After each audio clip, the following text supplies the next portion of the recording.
Hello everyone and welcome to another episode of the English Hour. Today's topic is self-confidence and specifically how can we strengthen and improve our self-confidence and self-esteem. So self-confidence and self-esteem are generally used in similar contexts. So they're not the same, but they're very similar, and in some cases they're used interchangeably. So we will talk about the ways to improve our self-confidence, and I'm sure we'll also be talking about some practical examples from our lives, because I really like examples, Jean-Bert, because I think examples help me understand things much better, because theories and concepts are fine. I'm in academia, so right now I'm in a PhD program, and I'm exposed to a lot of theories.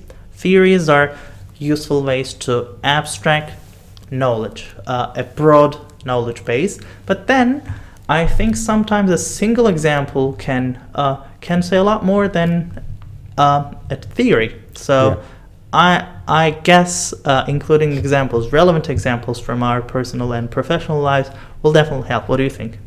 Yeah, I agree. I mean the thing is, I see you as someone who is more on the abstract side. So when you start talking, you go more abstract, and sometimes I interfere to sort of bring you back to the ground.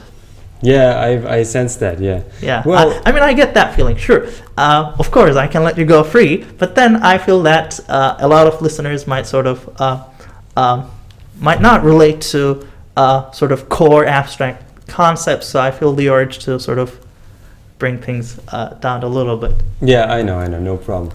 It's just, sometimes I like thinking in concepts and maybe try to develop that thought as farther as possible, as far as it goes, and then maybe come back and find examples to maybe substantiate it a little bit more, flesh it out a little more. But I can do that, modularly as well. Sure. Maybe, take one concept and bring it down, and then I guess that's much better. I mean, it's a form that people can relate to more easily.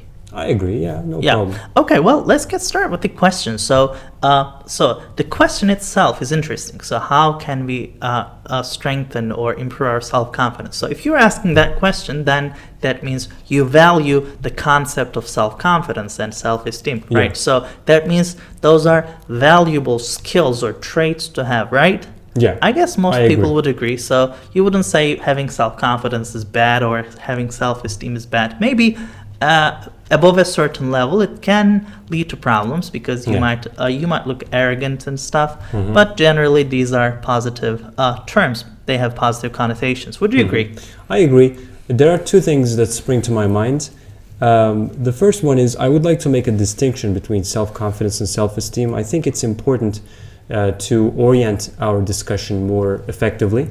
I think self-confidence is more about abilities, and self-esteem is more about character, about respect. who you are. Yeah, respecting yourself. Exactly. I mean, it's like self-confidence is like something like this.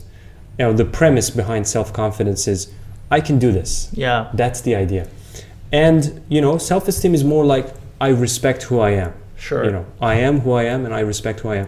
And I think, it is really important to have both. Yeah. And there is a special place for both in our self-concept, in the way we look at ourselves. But I think it's perfectly possible to lack self-confidence but have self-esteem. Definitely. So you might not have the skill, but that doesn't mean you are a lowly person or you're a bad person. Exactly. It just means that you don't have that skill, but you might respect yourself as a human being. And the opposite is also true for a lot of people, unfortunately. A lot of people are very talented, very intelligent, very skilled, but they think so lowly of themselves that, that they do not achieve as much in life as they are, able to. Sure. So there are situations like that. And the second thing that I would like to mention is, in terms of self-confidence being a good thing, bad thing, there's always a balance to everything, right? Sure. And self-confidence and self-esteem are things that are more closely associated with belief, right? Yeah. They are assumptions. They're not hard truths. But there is a certain truth to self-confidence and self-esteem, at least to self-confidence. I mean, I guess you might say there's a correlation between the objective outcomes or results and the self-confidence you have. of course, the correlation is not perfect and it doesn't always hold, but I guess there is a correlation between the results or the performance you achieve and the level of self-confidence that you have. That's exactly what I mean by saying that they're about belief, because there is a correlation, but it's not a perfect correlation, meaning that the correlation is actually not absolute. Sure. So it is dictated by your beliefs in the sense that, for example, you think that science is great, it is helping humanity immensely, and it is going to answer basically all questions that the human mind is capable of asking, at least maybe not now, but at least in the future. And that is a belief. Yeah. You know, the ability of science to explain all kinds of questions is a reality, and the results are out there. I mean, technology, the way our lives are being transformed every decade, every half decade, is a reality. Or these are all realities, but the belief is that science is going to, you know, in the long run, eventually going to answer all the questions out there. That's a belief. And just like that, you can be great at what you do. And this is actually the best basis upon which you can predicate your self-confidence. Yeah. But at the same time, you have to realize that that is a thought. You know, self-confidence is a thought, it's a belief. You know, you think, you trust, you have confidence that you can do that. You know, that's the idea about confidence, I guess. And it's important to realize that. The reason why it's important to realize that is that this is one of the ways, this, you know, this scale that you can shift backwards and forwards, it's almost like trying to adjust the radio, trying to adjust the volume, you know. This volume rocker is actually one of the ways you can strengthen your self-confidence.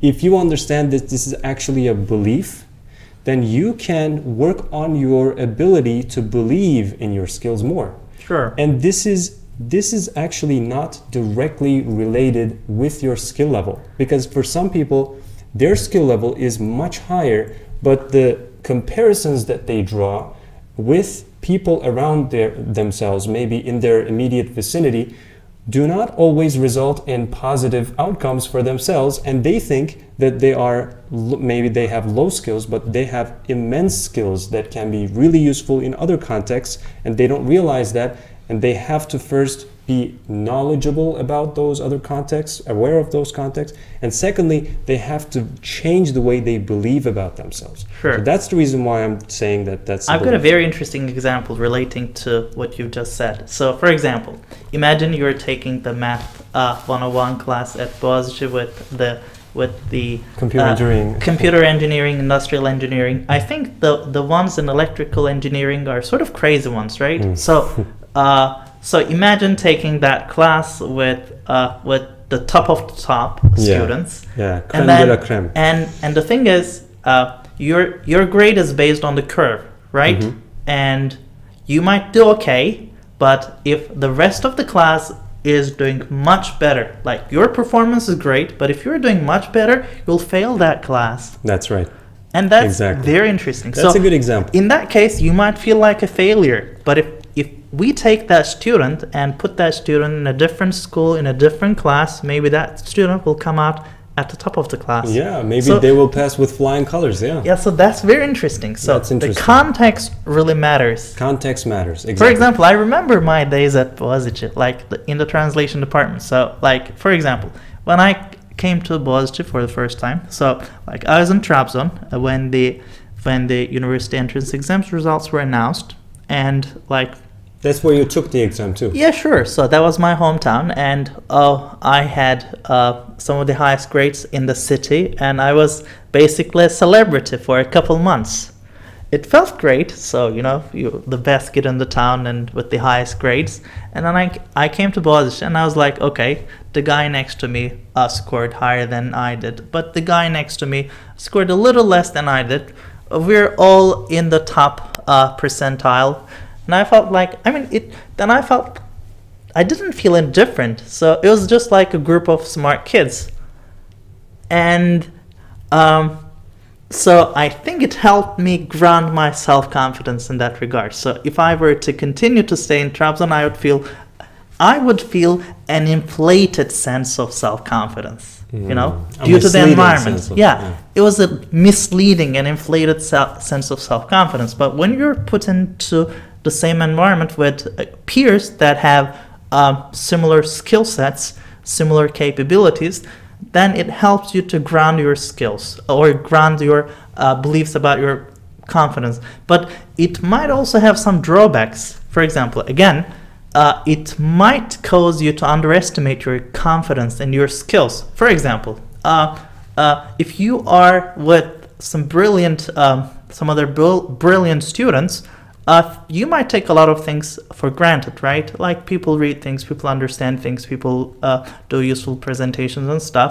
So you might take those skills as sort of granted, very basic skills. But then when you get out of the college, when you go into the real life, you realize that the things you took for granted are not really available in many cases. And so it again changes your perceptions about your self-confidence and your capabilities and your traits. Definitely. Well, context definitely matters. And I think it is important to put yourself in situations. I think that's key. Like, being self-aware is at the root of every type of self-development goal or strategy that we explore here. Being self-aware, that's really important. So you have to be aware of your skills, you have to be aware of what you can do and you cannot do, and never suspect yourself about what you can do and cannot do until you really understand your limits. Because you might set some artificial limits, but you might be much better than that, and you never know. And you would definitely not want to never be able to find out. You would definitely want to tap your full potential. So in that regard, really putting yourself in situations is important. Understanding the situation that you're putting yourself into. It's like you have a chance to work at a very large corporation, and you have a chance to go ahead and start your own business. Two opportunities being presented to you. And there was actually a BBC article on this, you know. They basically asked the question, is it better to be in a very high skill environment where you are just another employee? Or is it better to be much better than people around you in terms of skills and abilities? And what really means, you know, what it really means if you are in one situation as opposed to the other, you know, the pros and cons of both situations. And I think they really break it down quite brilliantly. They say, for example, as far as I remember, being in a situation where you are ordinary, you know, in terms of skill level, at a very large organization, maybe at the top of their game, maybe they could be #1 in the world in what they do, like a technology company like Google or Amazon or Facebook or something similar. It's just top of their game. These people are on top of the mountain when it comes to technology. And being there could be great, and it could be a great, just like not great, but excellent, you know, addition to your resume.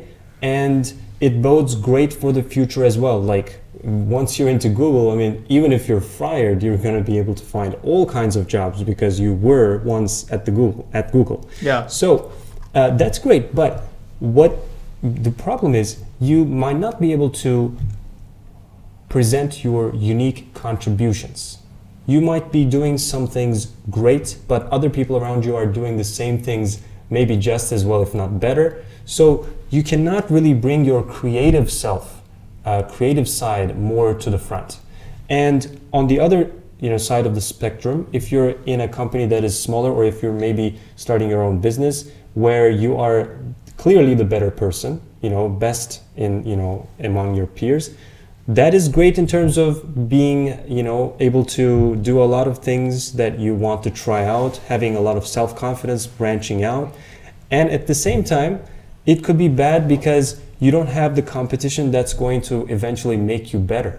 Like maybe you are at a much higher level in a large corporation. But I think that question is kind of flawed because I guess in a lot of startup environments, you have a small group of highly dedicated and talented people. So Definitely. The question is kind of flawed because you're like, okay, in a big corporation, the right question would be like this: would you like to be one of the brilliant people in a big corporation where you are just one of the people, or would you like to be a part of a small group of very talented people who are taking on big challenges?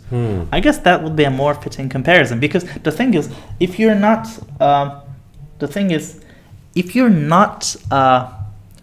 if you're not at the top of your game, both personally and as a team, then you wouldn't really make it in the startup world.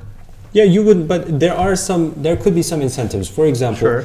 A lot of companies who which might not be as good as Google or Amazon or Facebook, are on an incredible drive for new staff members, and it's like they are pouring all of their financial resources into recruiting the best people in the game, and you might offer you a lot of money, a lot of opportunities that you might not get if you go to another corporation. That's true. So in that case, that also becomes appealing, and if you go there, you can really do a lot of things.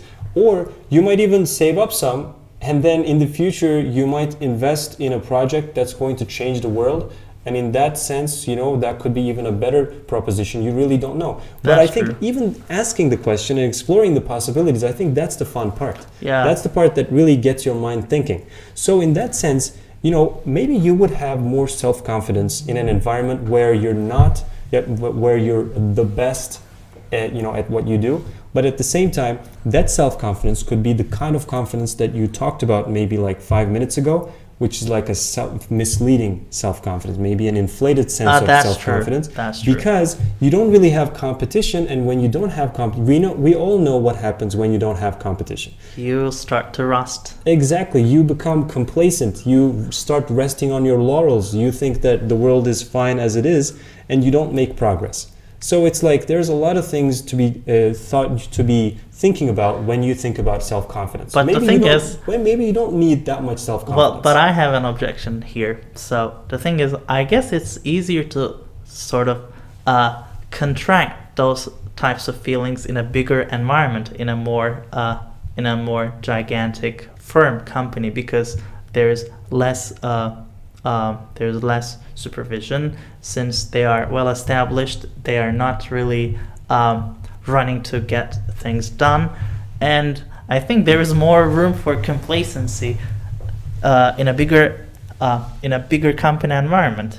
There could be, definitely there That's could be. my thinking. It's like, at least. I guess complacency in the sense that you are not doing as much. It's like in terms of the work output, in terms of what you do. And there's also complacency about how you look at yourself and how you look at others. It's like there's perceptions and there's also work that you do. So well, I find our conversations interesting because sometimes it takes like 10 to 15 minutes to get into the real question. Definitely. But again, the pre-discussion part really adds flavor to the question, because the more you understand about the context and the environment, then the more easily and more appropriately you can address the question. So I guess it's the time to sort of go back to the main question. So how can we strengthen our self-confidence? How do you go about that? Like, what are the steps that a person can take to increase their self-confidence? Mm-hmm. Well, one of the first things is that you need to have goals, because when you have goals, you have a more pronounced desire and motivation to achieve those goals. And that means moving in space and time. Basically, moving in time is very easy. You don't have to do anything. You can just sit back and wait, or you can run and you can try to achieve something. And in both cases, you would be moving in time at the same rate as everybody else. But moving in space, that's the tricky part. That's the important part. If you want to change your condition, change your lifestyle dramatically, if you want to change the lifestyles and conditions of other people around you, if you want to change the world, all of those things require a lot of effort and a lot of thinking and deliberation. And if you want to change your level of self-confidence, it's the same thing. Changing something always requires effort and power. And where does this come from? setting goals and trying to achieve them is one thing. And what this does is it helps you specialize. It helps you find your niche, find your groove, find something that is you're passionate about, and find something that you are really good at, or you can really get good at. And you can find out all about these things if you become self-aware, first and foremost. If you become self-aware of your skills, your abilities, your strengths and weaknesses, then the next step is to find goals, and the next step is to make as much effort as possible and make as much intelligent investment as possible into those goals so that you can achieve them. And even if you achieve them or if you don't achieve them, it doesn't matter, because you've made the effort and you've actually developed yourself in the process. So that's one way of achieving self-confidence, simply improving your skills. If you improve your skills, you will feel better about yourself, and that will translate into a higher and increased sense of self-confidence. I think another way to do that would be to really look at it from a psychological perspective. And that would mean just taking a look at yourself, taking a look at how you look at things and how you look at yourself, and realizing that you might actually be maybe you have too low self-confidence. Maybe you think too lowly of yourself. Maybe you deserve more. Sure. You might realize that, you might come to the conclusion that I deserve better than that. And you realize, okay, I'm doing this better than all of these other people. Maybe I have a more balanced style of thinking. Maybe I have better judgment.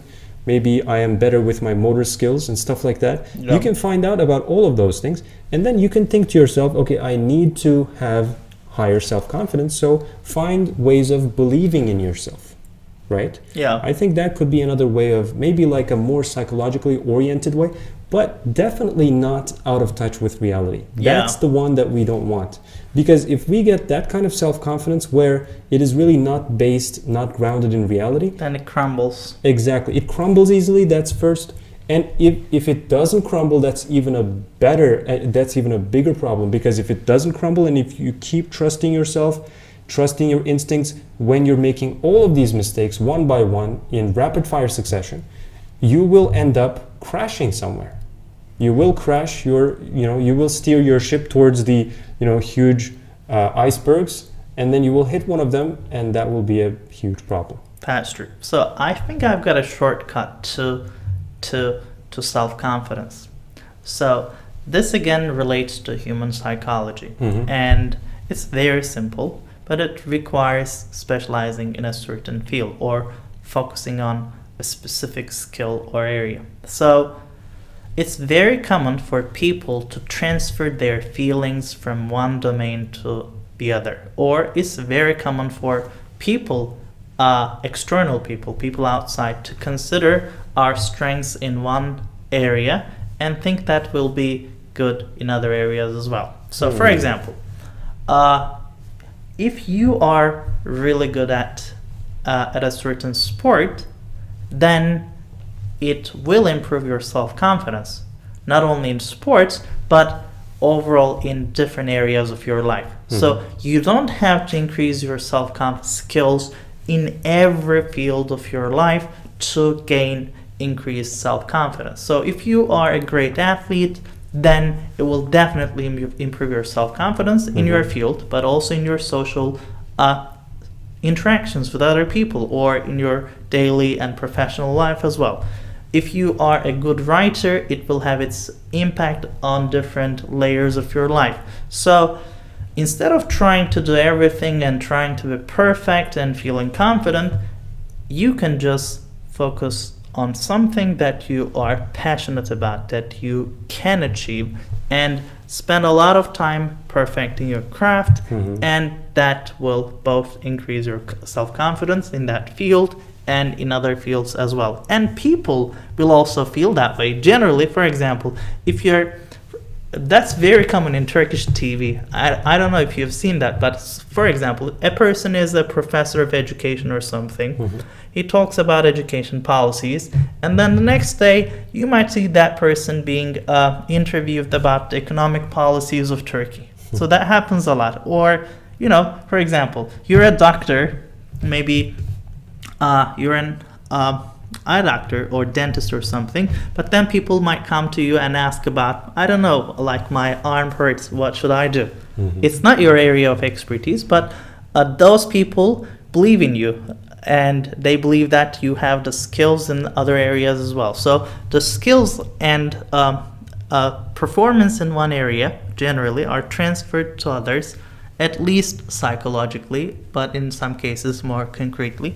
So I would suggest that to our listeners, like if you'd like to increase your self-confidence, thinking about your own beliefs is a good start, because you might already have good skills in certain fields and not realize it.